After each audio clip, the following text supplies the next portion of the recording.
that's a good title theme. Let's tackle another underappreciated NES gem, shall we? Hello everyone and welcome to Let's Play The Guardian Legend. Long ago, an alien race sent a huge world hurtling toward the Earth, loaded with a cargo of mysterious life forms. You must battle your way deep within the alien world to destroy its vicious inhabitants.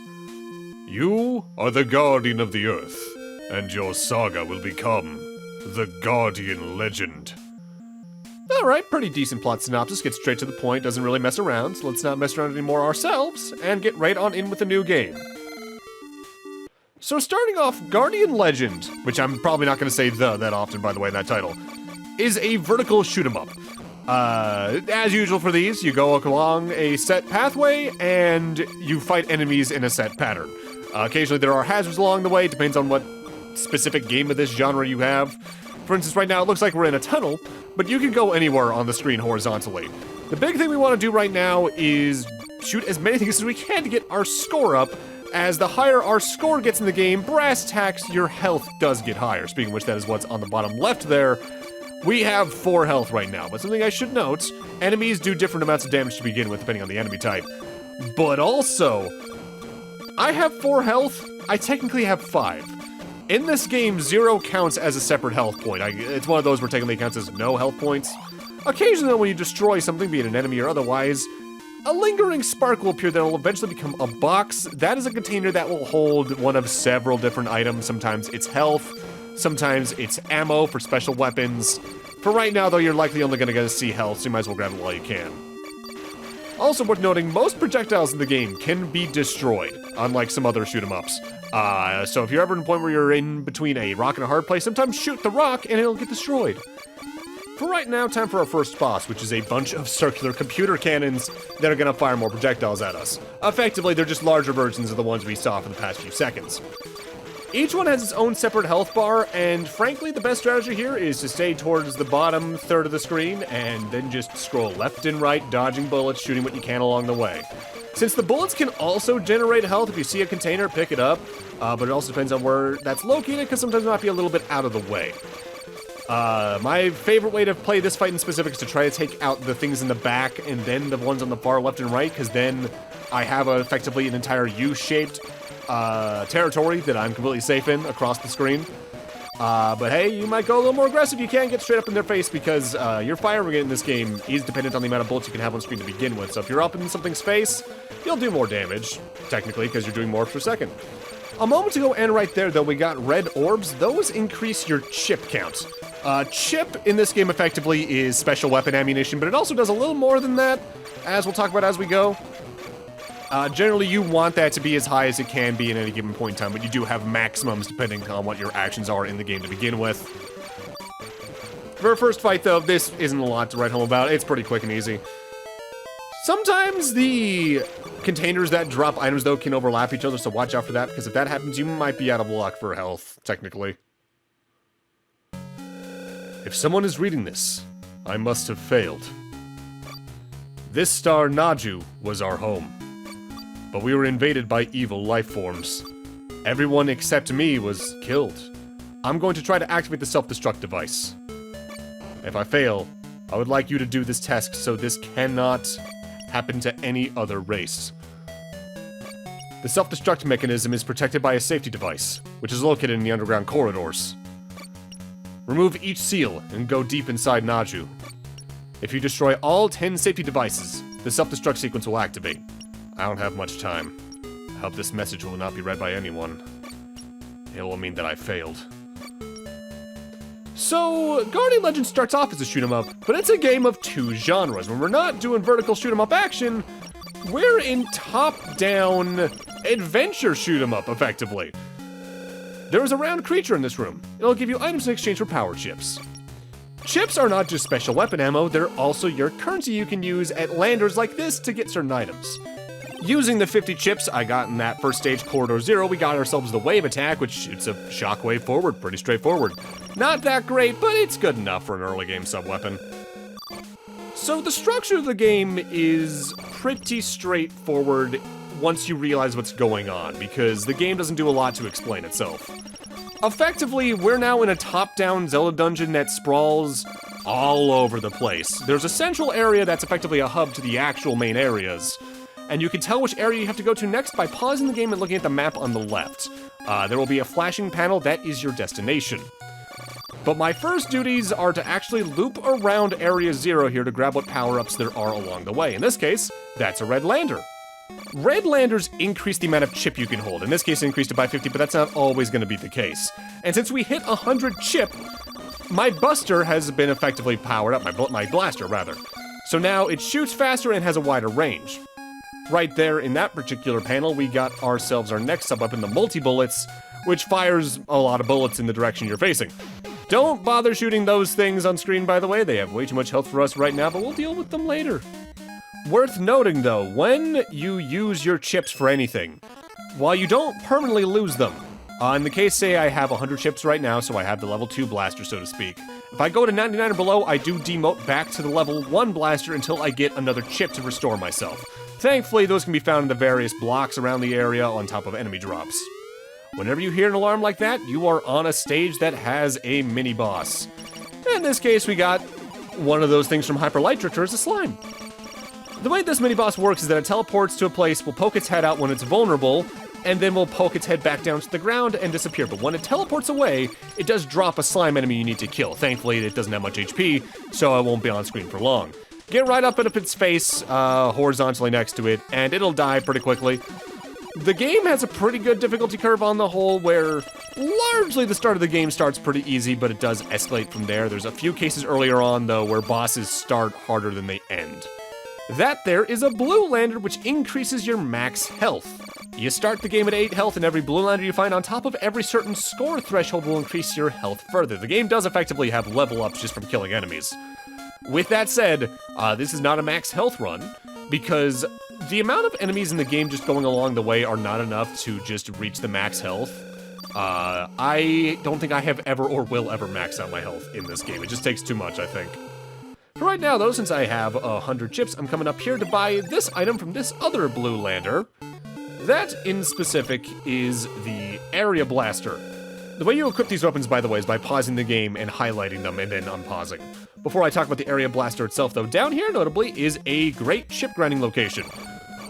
Every one of these blue orbs is 20 chips, so grab it while you can. With that said, you can only use that once per area, so to speak. If you went back down right now, that would just be a bunch of, like, empty blocks. You have to, like, go finish Area 1 to be able to use it again, for instance. And then you can do the same for Area 2, onwards, and all that jazz. I think that's a little annoying, but frankly, there's enough chip there that you should be fine no matter what, as the amount of chip we have throughout the game will increase at such a rate that the amount you use won't really matter as much, usually. I set Seal 6 very well. You'll need a special weapon to break it. Hidden throughout the game are various hints towards how to open various corridors and stages. Keep them in mind and explore around. With that said, you may have noticed, I've entered several teleporters up to this point. They're the black circles with like a pink and blue border on them. Most of them at this point are empty, but the one we saw a second ago had an item in it that is a locked teleporter. You need a key item from one of the areas in order to get past that. We just got another sub-weapon, but for right now, let's talk about the Area Blaster while I head up for another mini-boss. The Area Blaster is interesting in that it's our first per-second weapon. It uses 1 chip per second, effectively. When you fire it fires out 2 energy bullets. They both home in on enemies, but if there's only 1 enemy on screen, one will hover around that enemy, while the other one hovers around you. Its damage, for the moment at least, is equivalent to your standard blaster shot. We also got another sub-weapon a moment ago. Oh, sub-weapon backlog. I had all the corridors sealed. If you need to know how to remove the seal, ask the person who sealed it. To remove the seal at corridor number 1, fire at the gate. All the rooms leading to the corridors are locked, so use the warp panel to get into the room. To use the warp panel, blast through the cover. You will also need the key for the panel. Effectively saying what I just said. There's also 2 other rooms in that specific area that give you more tutorials, which I forgot to go show off, so I'll probably read them out like next time or something. For right now, let's actually catch up on sub-weapons.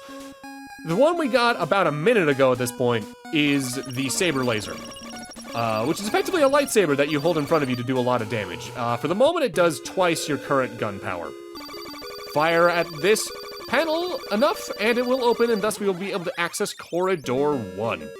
Whenever you find a corridor, you open it however you need to open it, and then we become another vertical shoot 'em up. Effectively, this game is a top-down Zelda dungeon that leads you between shoot 'em up levels, which I think is an interesting structure on the whole. Helps the music's good. So the Saber Laser notably does use 4 chips per second, so it is kind of drainy at this point, but it's ultimately still very good. Afterwards, though, the stuff we got after that is the Bullet Shield, which uses 3 chips per second.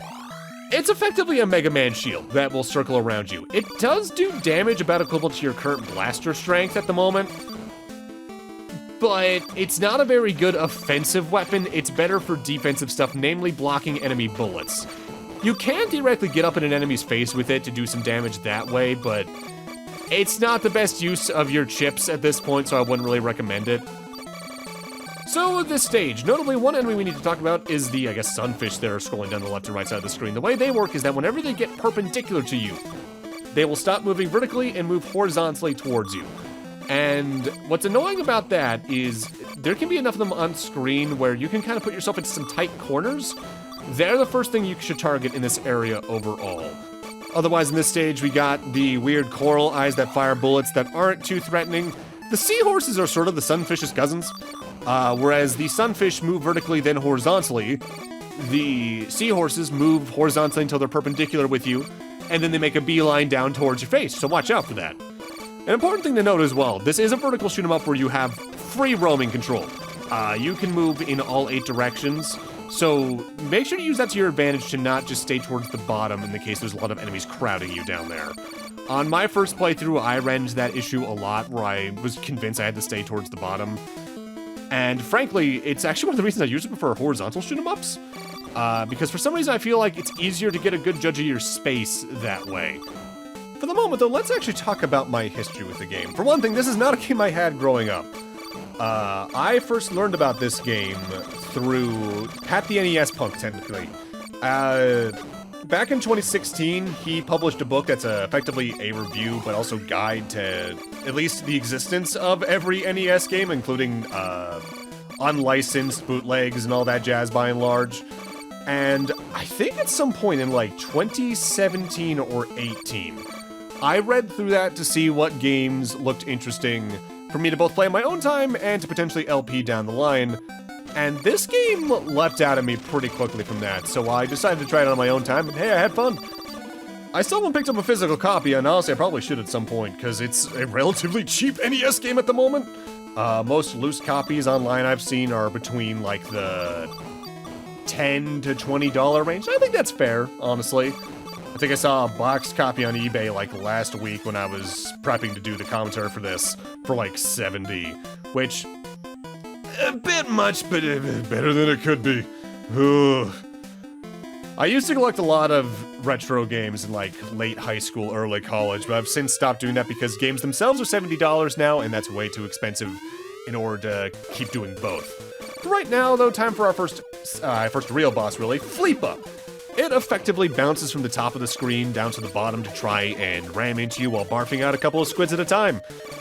Dodge left and right while shooting at its eye and it'll die eventually. It does do some decent damage for this point in the game, but something to note is that whenever a boss either shoots bullets or has ads like this that it spawns infinitely, they can also drop health or ammo, so use them to your advantage. The sub-weapons we have at this point could theoretically come in handy in this fight. I don't tend to use them that much though, as I'd rather have the wider blaster at this point, and even just using a single chip at this point would knock me down a stage, and the extra width will go a long way for helping my survivability in this fight in particular at the moment. Notably though, whenever you beat a corridor, you do largely get a reward. In this case, for beating Corridor 1, we're going to get ourselves the Moon Key, allowing us to access the next actual area, but we're also going to get the Repeller weapon. The Repeller does 4 damage outright, and it takes 3 chips per shot.